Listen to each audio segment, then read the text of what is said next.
Welcome. We are live, or as live as we can be. We'll be getting started in just about 5 minutes. We've invited other folks to be able to join us on Facebook Live. So just wanted to let everyone know that. We will be getting started at about 7:05.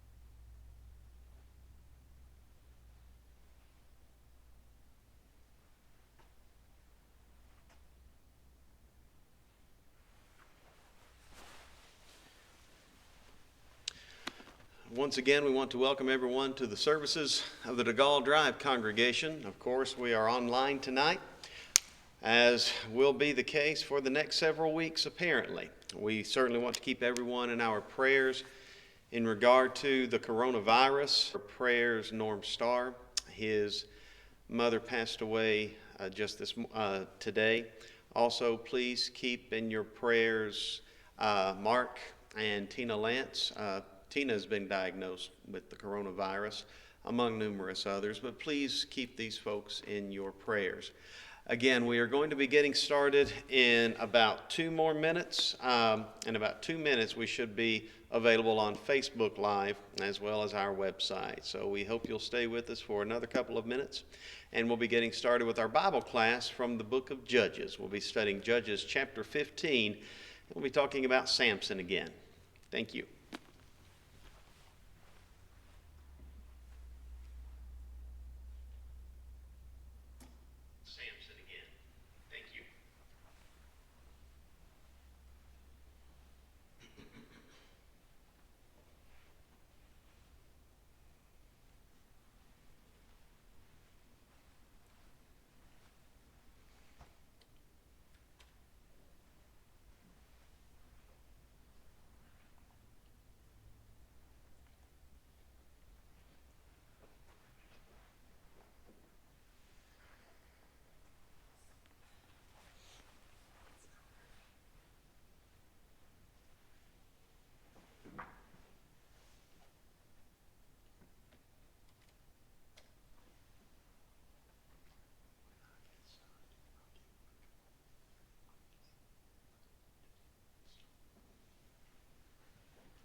Again, we welcome you to the services of the DeGaulle Drive Church of Christ for our Wednesday night Bible study.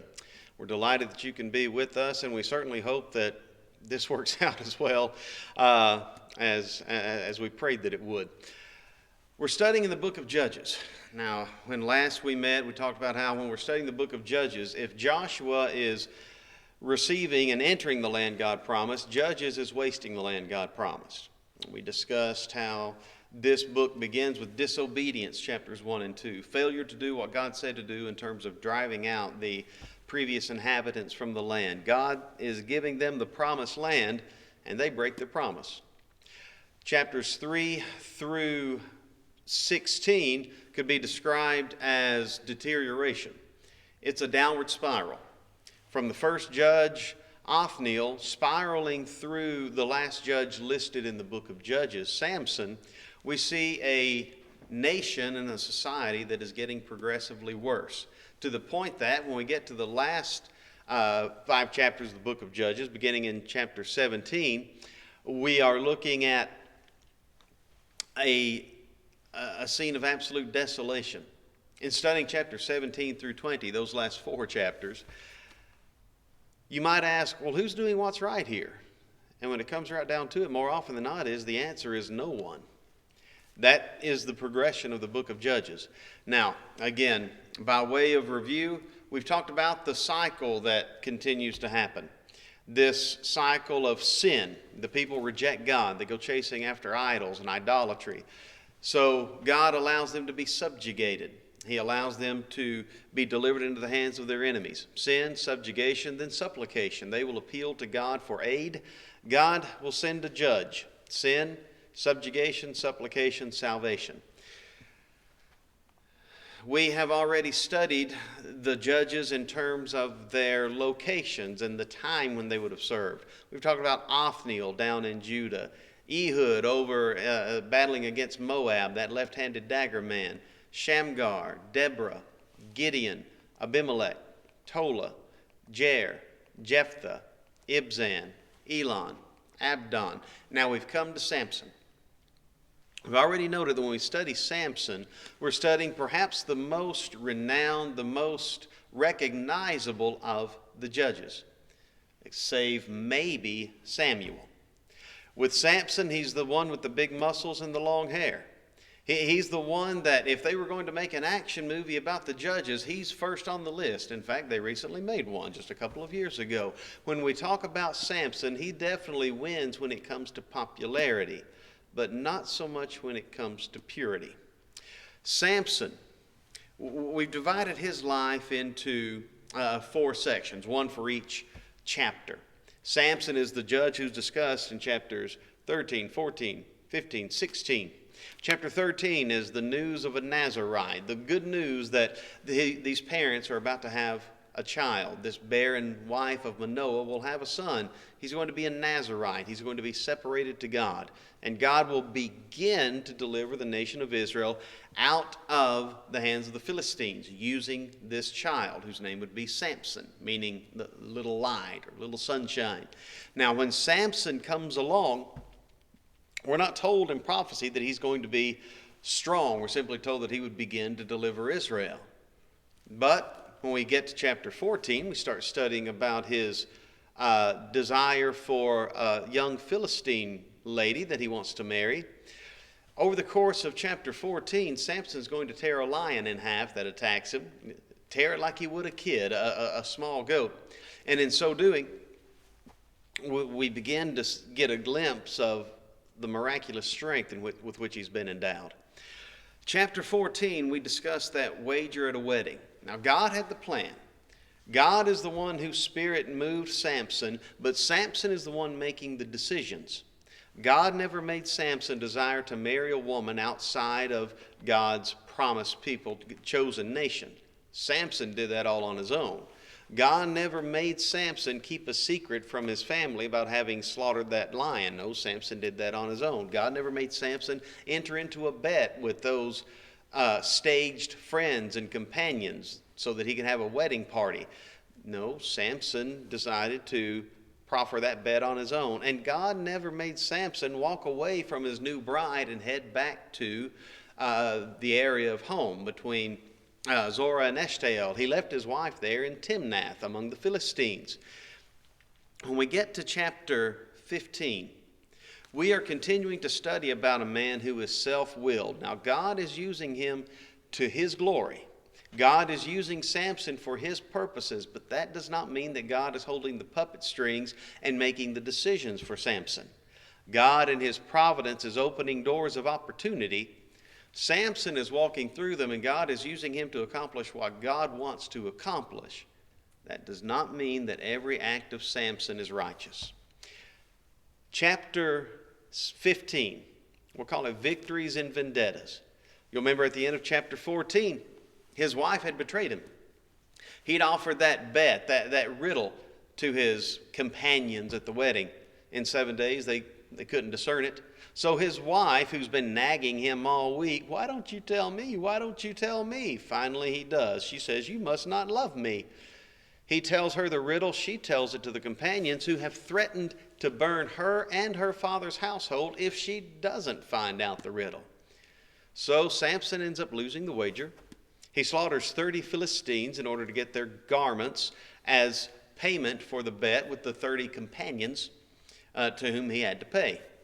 And after he delivers his part of the wager, he leaves from Timnath, where his wife still is. Judges 14:19, the end of the verse. His anger was kindled, and he went up to his father's house. I'm going home, he said. That sets the stage for chapter 15. Now, keeping in mind, Samson is in Eshtaol, Zorah, but his wife is in Timnath. And he left in a huff and a puff. He left in a rage. When you marry the devil's family, don't be surprised when you have trouble with your in-laws. Samson has married outside of God's chosen people. He has married into the Philistine family, and in so doing, the troubles are only just getting started. Chapter 15. Key idea. Notice verse 3. Samson is going to say, I will be more blameless than the Philistines, though I do them a displeasure. I'll be more blameless than them, even though I'm about to get them. Verse 7. Samson will say, yet will I be avenged of you, and after that I will cease. In other words, I'm going to get my revenge, and I'm not going to stop until I do.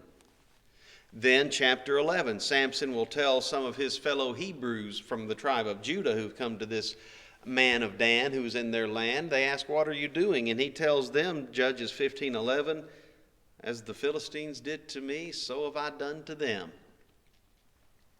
I've only returned to them as they've done to me. That's Samson's mentality. Self-willed all throughout chapter 14. Now there is going to be an escalation of hostilities. Verse 1 of chapter 15. Samson, it comes to pass within a while after, in the time of wheat harvest. It's been some time, because now is the time for the wheat harvest. Samson visited his wife with the kid. For the sake of clarification, the King James uses the word kid to describe a baby goat. He doesn't just visit his wife and she has a child, but he visits his wife and he's taking a baby goat. The purpose for this baby goat is, you might say, a peace offering to her. Remember, he left in a huff and a puff, and a dozen roses just isn't going to cut it. So here he comes with a baby goat. He brings a kid, and he's saying to himself, I will go in to my wife, into the chamber. Now he left right at the end of the wedding celebration. They never went on the honeymoon. They never traveled down to Joppa to hop on that ship and take that Mediterranean cruise. He left and went home. And now here he comes, and he's got the ancient equivalent of a dozen roses in his arm, and he's got one thing on his mind. I'll go in unto her into the chamber. Well, I'm a married man. I want to go enjoy my wife. Not exactly focused on her questions. Now keep in mind, she's flawed as well. This is the one that used manipulation to find out information from him so that she could share it with those that were threatening her and her family. It's an ugly scene all the way around. But here he comes to Timnath, and he wants to go see his wife. End of verse 1, but her father would not suffer him to go in. Her father wouldn't allow it. Would not let him do it. Why? Because you'll remember at the end of chapter 14, Samson's wife was given to his companion. She essentially was given to the best man when the groom left after the wedding. Samson's wife had been given to his companion, whom he had used as his friend. He was a fake best man. He was a fake companion. But now he's the husband of the bride. Now this gives us a little bit of a glimpse into how the Philistines viewed marriage. We can't exactly extol the Hebrews and their approach to it, because many a violation occurs in the Hebrews' approach to God's plan for the home. But the Philistines, this marriage has been contracted. This marriage the vows have been made, but since the groom leaves in a huff, Instead of saying, well, let's wait and see if he comes back. No, it's a matter of, well, let's go ahead and get her married to someone else. We've had a wedding feast. I don't have to feed a daughter anymore. So she's married off to the next man in line. Samson, verse 2, finds out this news. Her father says, I verily thought that thou hast utterly hated her. Therefore I gave her to thy companion. You left all angry. You hated her, as so it seemed. So what was the point of me keeping her in my house? I gave her to your companion. But look, her little sister Susie looks a lot better than she does. Why don't you marry her? That's quite the father, isn't it? It reminds me a lot of Laban. Remember how he knew that Leah was tender-eyed, an eyesore, whereas Rachel was fair and easy to look upon? And so Laban pulled the switcheroo on Jacob so that Jacob would have to marry that oldest daughter. Here, this Philistine father says, I know my oldest daughter's pretty, but this younger one's better. Why don't you just marry her? It'll be all right. Here, just take her. We've already had the wedding. You can see their approach to the home. You can see their approach to the marriage relationship. Take her, I pray thee, instead of her that you married. Verse 3, Samson says, I'm going to be more blameless than the Philistines. Now, more blameless is a comparative statement. And when I compare, when I try to compare food to, let's say, the taste of gravel, it's not going to take much food for it to taste better than gravel. When I try to compare a bright light to a little flickering Bic lighter, it's not going to take much for it to outshine the Bic. And when I try to compare my morality and my blamelessness to the Philistines, it's not going to take much to be more blameless than them. Samson's operating on a low bar when it comes to blamelessness. I'm going to be more blameless than the Philistines, though I do them a displeasure. Samson directs his frustration not at his father-in-law, not at his should-be wife. He directs his frustration at the Philistines, which means we have to ask why. And that's what really brings us to our outline of this chapter. Samson is going to experience some victories and vendettas. But the first thing that stands out is Samson sees it as they took his wife. Not just my father-in-law gave her away. They took my wife. Who took her? Well, that companion. That companion that was a fake friend that cheated me out of the beauty of the home, nor the sanctity of human life. They are the reason I do not have a wife right now. Now, Samson completely glosses over the fact that he left in a tizzy and failed to act like a godly individual. Samson glosses over the fact that he's the one. He says, I'll be more blameless than the Philistines. And he directs his fury not just toward her father-in-law, his father-in-law, but toward the nation of the Philistines. Shual, or Shualim is the Hebrew word. Jackals would be a better translation. Jackals are so prominent in this area that multiple times in Scripture you'll see the name of a town Shual, or Hazar Shual, town's name for jackals. Foxes are individual in their hunting approach. Jackals tend to be more gregarious, more pack-oriented. Samson has ensnared and entrapped some 300 jackals. Now, it doesn't say that he does this in one night. It doesn't say that he does this in 1 week. He may well have had some help as he did it, but the point is, Samson knew what he was going to do. He entraps 300 jackals, and then, 2 by 2, he's going to start a fire, literally. Picking up at the end of verse 4, he took those 300 foxes, likely jackals, and took firebrands, turned tail to tail, put a firebrand in the midst between 2 tails. I don't know whether to get tickled or whether to feel sorry for the jackals. A bit of both, I guess. But he's got their backsides turned toward one another, their tails attached, and then he attaches a firebrand. You can imagine what these jackals are going to do. Not only are they going to run, but they're going to be running against each other. Everywhere, in every direction they go, they're taking fire with them. 150 pairs of burning jackals. And he lets them loose right beside the Philistines' harvest. Remember, it's time of wheat harvest. Verse 5, when he'd set the brands on fire, he let them go into the standing corn, the wheat of the Philistines, and burned up both the shocks and also the standing corn with the vineyards and olives. He's not just getting the wheat. He's getting all of the grain. He's let these foxes go loose through the vineyards, through their olive yards. He is decimating their crop, their harvest, their livelihood. Now that seems like a big temper tantrum because his father-in-law slighted him, right?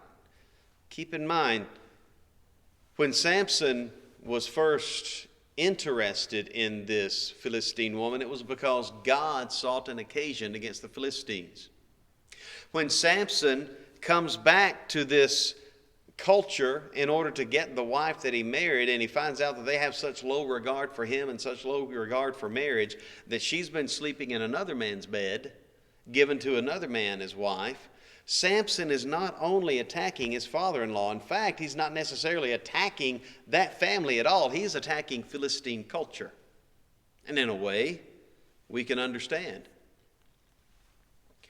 But Samson is involved in a spiral, an escalation, and it's just going to keep getting worse. Picking up at the end of verse 6, they took his wife, so he burned their crops. Picking up in verse 6, then the Philistines said, who hath done this? Who burned our crops? Who set these jackals loose? Because we know the jackals didn't tie themselves together. Who did this? They answered, Samson, the son-in-law of the Timnite. Now listen to the verbiage utilized by the Philistines. They still call Samson the son-in-law of the man who gave his wife away. Samson, the son-in-law of the Timnite. For, they say, because he had taken his wife and given her to his companion. Now we read that quickly in just a surface reading and we think that's an accurate description. It's all because Samson's father-in-law took his wife and gave her away. But if we think back to this domino effect, he gave her away because Samson reacted poorly to anger. Samson reacted poorly to anger because it was a band of Philistine companions that had threatened to burn his wife and his wife's father's house. It's not just a few Philistines that are doing this. This is about their entire culture and the way they approach things. But here they see the fields burning, and the Philistines say, well, it's because this Timnite gave his daughter to another man. So what do? Well, they defend the Timnite, right? He's one of their own. They're fine, upstanding folks. They appreciate marriage. They appreciate the sanctity of human life. They're out for justice. And so they go to this Timnite, and what they do is they go to his house and they burn it. They burn it with him in it. The end of verse 6, the Philistines came up and burned her and her father with fire. Remember what their threat was to her? Chapter 14, verse 15. If you don't find out this riddle for us, we will burn you and your father's house with fire. And so she goes and manipulates her husband to find out the information and shares it with those companions. And now it's all out of her hands. She made the mistake of sharing the information with her companions instead of being open with her husband about the threat.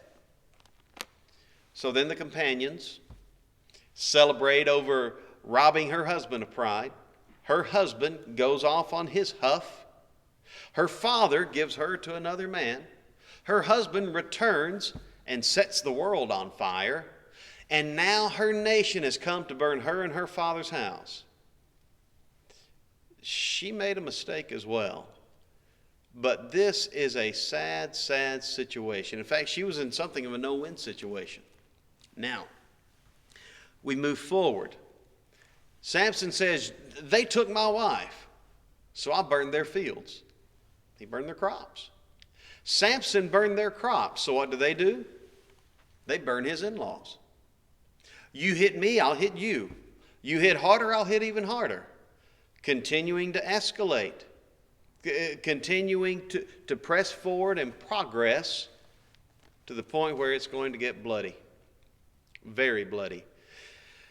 They burned his in-laws. So what does Samson do? Picking up at verse 7. Samson said unto them, though you've done this, yet will I be avenged of you. I'm going to get my vengeance. For what? She's not your wife, right? They gave her away.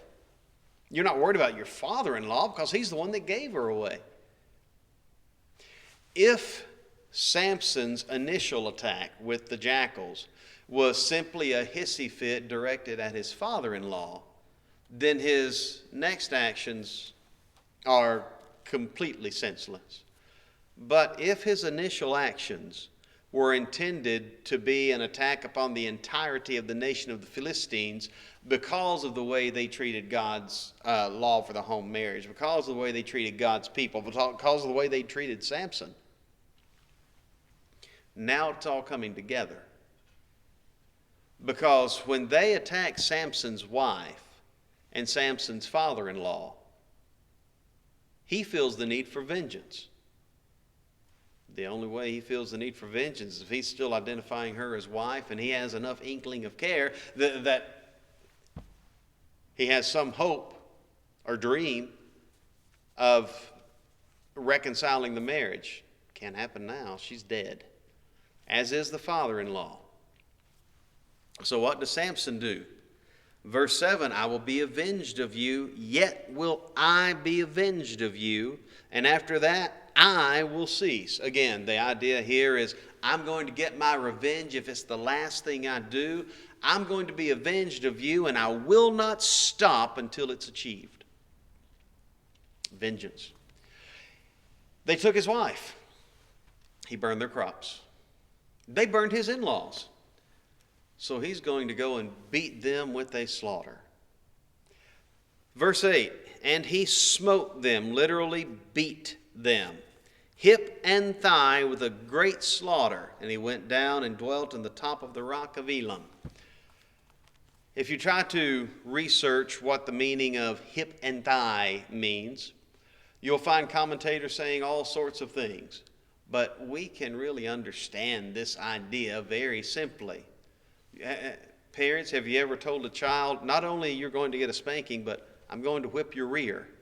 You name the body part that's receiving the punishment.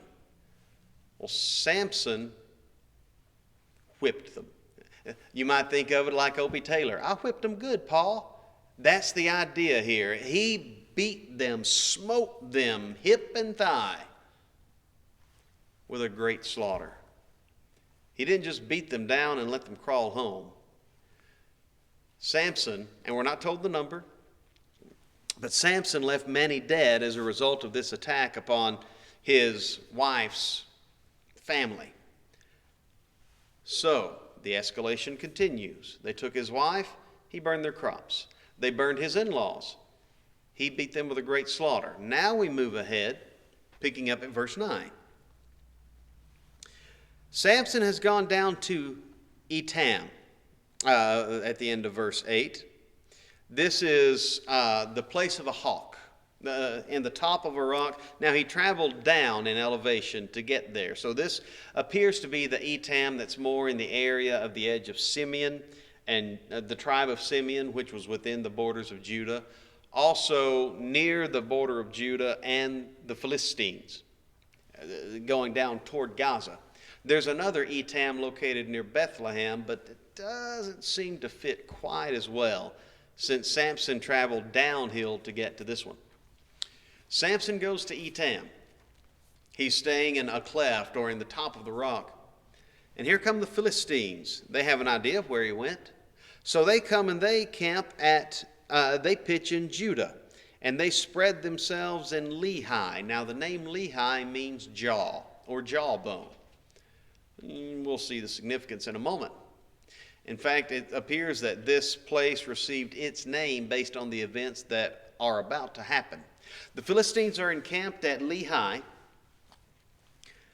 and they tell the people of Judah, now let's hit the pause button.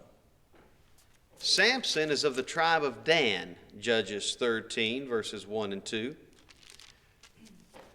But he has gone down to stay within the tribe of Judah. The men of Judah see the Philistines encamped, and they simply ask, "Why are you here? What are you doing?" Now keep in mind, they've been oppressed by the Philistines for going on some 40 years. Verse 9, the Philistines went up and pitched in Judah. They spread themselves in Lehi. And the men of Judah, verse 10 says, "Why are you come up against us?" They answered, listen to their reply. This is the Philistines talking. "To bind Samson are we come up, to do to him as he hath done to us." Now the wise man of Proverbs said, "Say not, I'll do to him as he has done to me." Jesus emphasized it in the positive way when he says, "All things whatsoever you would men do unto you, do you even so unto them. For this is the law and the prophets," Matthew 7:12. We take a look at the thrust of the book of Leviticus, especially Leviticus 19:18. "Thou shalt love thy neighbor as thyself." And love thy neighbor as thyself means treat your neighbor the way you'd want to be treated. But here, Samson and the Philistines are in conflict. They are in a competition to see who can come out on top, who can hurt the other worst. Again, it's building. It's escalating. We're going to do to him as he has done to us. No, they're not. Their goal is to do to him worse than he's done to them, just like his goal is to do to them worse than they've done to him. Incidentally, we can fall victim of the same mentality today. So often we get it in our heads that justice is mine, I'll repay, thus saith me. But I read in a book, "Vengeance is mine, I'll repay, thus saith the Lord," Romans 12:19, which was a quote from Deuteronomy 32:35. God has said vengeance belongs to him. Justice belongs to God. Now, yes, there's a sense in which we can exact justice and defend what's right.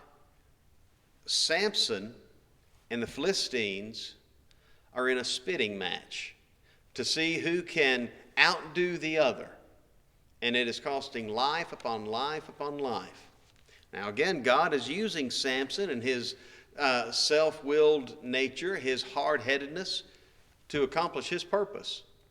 But again, that doesn't make Samson right in everything that he's doing. So we pick up at verse 11. They've come to do to him as he's done to us. So you have these men of Judah who, remember, they refused to drive out the Philistines and the Jebusites in the first place anyway when they came into the land. Now they've been in the land for some 300 years, and they are surrounded by the inhabitants that they should have evicted. They are pushovers. They're not fighters. And here comes an encampment of the Philistines. 3,000 men of Judah. Instead of defending Samson, the judge, they tell the Philistines, "We'll go get him." Notice verse 11.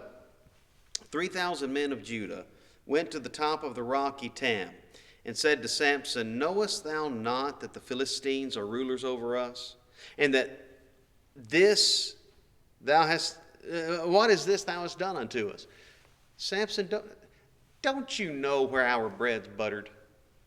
Don't you know what our living situation is? Don't you know the power the Philistines have? Don't you know what our societal nature is at this point? Samson, you're just causing trouble. It was God that said he was going to use Samson to begin to deliver the people of Israel out of Egypt, out of the hand of the Philistines.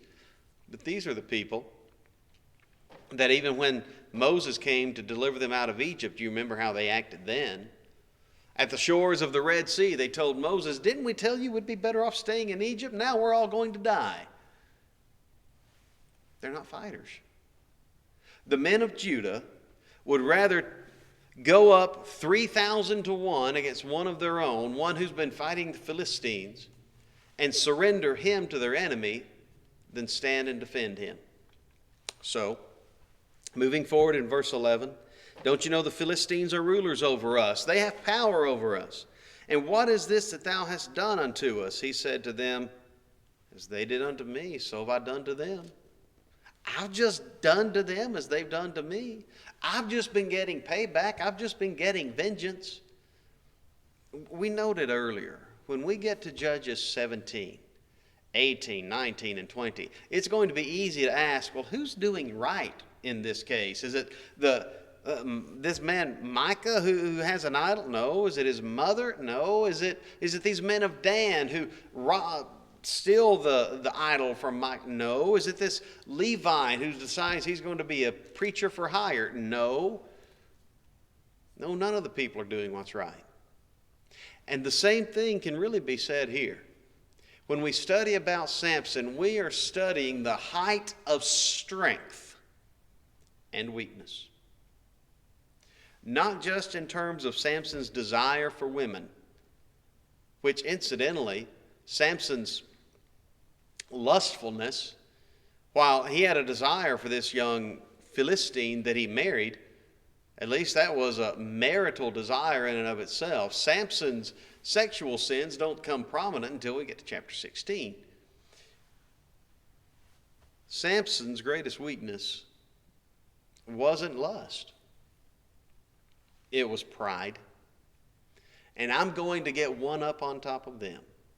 I'm going to stand taller than them. I'm going to show them a thing. I'm going to give him a piece of my mind. I'm going to let them know it. Samson is now facing 3,000 of his own kinsmen who lack the spine to fight their enemies. They come to him. They ask, what have you done? He said, I've just done to them what they've done to me. They say to him, verse 12, we've come down to bind thee. We've come here in order to take you into custody and to deliver you to the enemy. He beat them with a slaughter, so here they come threatening his kinsmen, to the point that his kinsmen want to arrest him. His kinsmen are going to surrender him. Now, when we say kinsmen, we mean fellow Israelites of the same nation, not the same tribe, but the same nation. Samson, we've come to arrest you, that we may surrender you, deliver you to the hand of the Philistines. Samson says, you make me a promise. Swear to me that that ye will not fall upon me yourselves. Just promise you're not going to attack me. He essentially says, don't make me use my strength against you. Or maybe the question was, promise me you're not going to attack me because God's only given me the strength to fight the Philistines, not to fight my people. Samson sincerely asked them, promise me you won't fall on me. Promise me that you will not attack. We need to be careful about assuming whether he asked that question for his benefit or for theirs. We know this much. Their answer to him is this. Verse 13, they spake unto him, saying, No, we'll bind thee fast. We're going to put you in custody. And bind him fast they did. We'll see when we get to the verse 14. We'll bind thee fast and deliver thee into their hand, but surely we will not kill thee. They bound him with 2 cords and brought him up from the rock. So they've bound him using 2 cords. They bring him up from this rock of Etam, and they're delivering him to the Philistines. They took his wife. He burned their crops. They burned his in-laws. He beat them with a slaughter. Now here they come threatening his brethren, and because of this, his brethren are surrendering him. What's Samson going to do? Picking up at verse 14. When he came to Lehi, again, remember the name of this place means jawbone. He came to Lehi, the Philistines shouted against him. This is a shout of celebration. This is a shout of victory, triumph. We've got him is the idea. The Philistines shouted against him, and the Spirit of the Lord came mightily upon him. And the cords that were on his arms became as flax that was burnt with fire, and his bands were loosed from off his hands. Now, he's been bound. The Israelites bound him with 2 cords. He comes to the Philistines, And now he not only has cords on his arms, which means they've bound his arms to his side, but he has the bands on his hands. So they have reinforced the restraints. And when they shout their shout of victory, when they celebrate having overcome the one whom God gave strength, what does Samson do? Verse 15, at the end of verse 14, the cords that were on his arms became as flax, burnt with fire. Now, flax burned with fire is essentially going to fall apart. The bands on his hands were loosed. These restraints are gone. Verse 15, he found a new jawbone of an ass, put forth his hand, took it, and slew 1,000 men therewith. They threatened his kinsmen. He killed 1,000 of them. Escalation. At this point, we know that Samson has killed at least 1,032 Philistines. I say that because we know that he killed 30 back over the bet. We know that he kills 1,000 here. And we know that there was a great slaughter earlier. That means there had to be more than one, right? In all likelihood, Samson's slaughter of the Philistines is coming close to some 1,100 or more. Those things being said, with the scene right here, Samson has the jawbone of an ass, and that is his only weapon. Incidentally, up until this point, the only weapon we've been told about him using was fire between two jackals. Whenever he killed that lion, he did it with his bare hands. We're not told what he used to slaughter those other 30 Philistines, but here he uses a weapon, and it's a donkey's jawbone. Verse 16, Samson says, don't miss this part. Samson says, with the jawbone of an ass, heaps upon heaps, I've just been stacking them up. Just piles and piles of Philistines. I think I'll call them Palestines from now on. Just put them in piles, heaps upon heaps, he says. With the jaw of an ass have I slain 1,000 men. I. If I go back to verse 3, Samson said, now shall I be more blameless than the Philistines, though I do them a displeasure.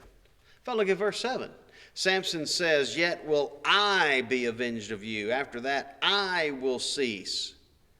Samson has a major focus on I. Remember what he told his parents about that Philistine young lady that he wanted to marry? Get her, for she pleaseth me well. Now here's Samson. He has just experienced the most profound victory of his life. He's killed 1,000 Philistines with a donkey's jawbone. And what does he say? I slew them with the jawbone of an ass. I did it. And he calls the name of that place, verse 17, it came to pass when he made an end of speaking, he cast away the jawbone out of his hand and called that place Ramoth Lehi, the hill of Lehi, or the height of the jawbone.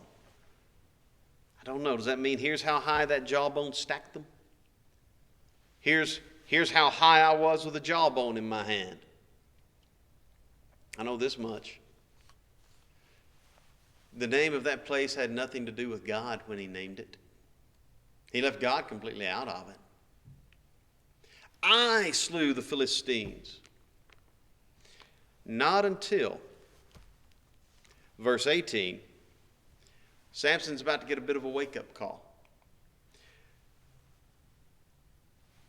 He was sore athirst and called on the Lord and said, thou hast given this great deliverance into the hand of thy servant. Now wait, he's singing a different tune. Just a moment he was singing, I did it my way. And now his song is, I know the Lord will make a way. He has changed his tune.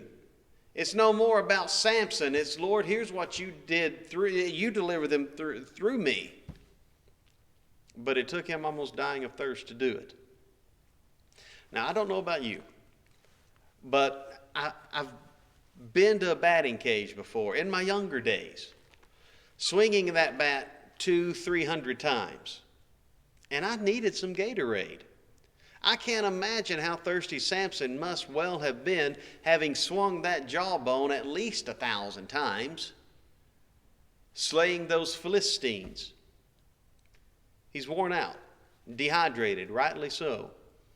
Yet after his victory, he still had the moisture and the energy to give himself the credit, to give himself the glory, and to give that location a name that reflected what he saw himself as doing. But now the thirst has hit. Lord, you have given this great deliverance unto the hand of thy servant. God, you did this. You've given this deliverance, and now shall I die of thirst and fall into the hand of the uncircumcised? Now am I going to be made weak because of thirst? Well, Samson, you tell me, are you going to give God the glory or not? Are you going to continue to be self-willed? Sadly, it's going to take some more lessons before Samson will get over his self-willed mentality. But he does ascribe to God the glory for the victory. So, what does God do? Instead of letting his judge, the one that he is assigned to judge Israel, instead of letting him fall into the hands of the uncircumcised on this occasion, verse 19, God clave an hollow place that was in Lehi. Now, if you're reading the King James Version, it says God clave a hollow place that was in the jaw. The King James Version makes it sound like that God turned that jawbone into a walking fire hydrant and he just spray the water everywhere. But the name Lehi means jawbone. God clave a hollow place from the rock at Lehi where Samson was. So this is a fountain that God has made for Samson. And there came water there out, and when he had drunk, his spirit came again, and he revived. Therefore he called the name thereof Crier's Well, or Supplication Well. The Hebrew word in Hakor. This is the place where I cried and God gave me water. This is the place where all I could do was plead and God met the needs. This is the place where Samson had to realize all his triumphs were coming from God. Oh, did he understand it cognitively? Seemingly so. The Spirit of the Lord came upon him whenever he smote the lion. The Spirit of the Lord had come upon him, and he had that strength at his disposal whenever he went out and slew those 30 Philistines. The Spirit of the Lord had come upon him whenever he slew the 1,000. He knew that God had endued him with this strength. But when he starts naming places, he's looking at what he's done instead of what God's done. Right up until he thinks he's going to die. His life's on the line, and God allows him to overcome not just the Philistines, but dehydration. Not just a battle, but a lonely death on the side of the road, essentially.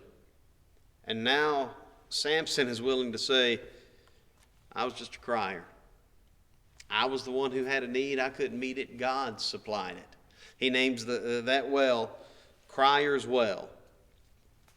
Verse 20, he judged Israel in the days of the Philistines 20 years. Now this is said here. It will be said later at the end of chapter 16. That doesn't mean that he served another 20 years. When the most notable exploits of the most notable judge have so much self-centeredness in them. Lessons to learn from Samson? Oh, there are many. But tonight, let's simply keep it at this. God, as with our last study in chapter 14, God had the plan, but Samson was making the decisions. My choices do not have to be righteous for God to make use of me. My choices simply need to submit to righteous for God to save me. For me to be in His grace. For me to be able to look forward to a blessing beyond what might be in this life. We thank you for joining us tonight. We hope you'll be back with us again next week when we hopefully will be studying Judges chapter 16. You all have a great night, and Lord willing, we will see you as soon as possible.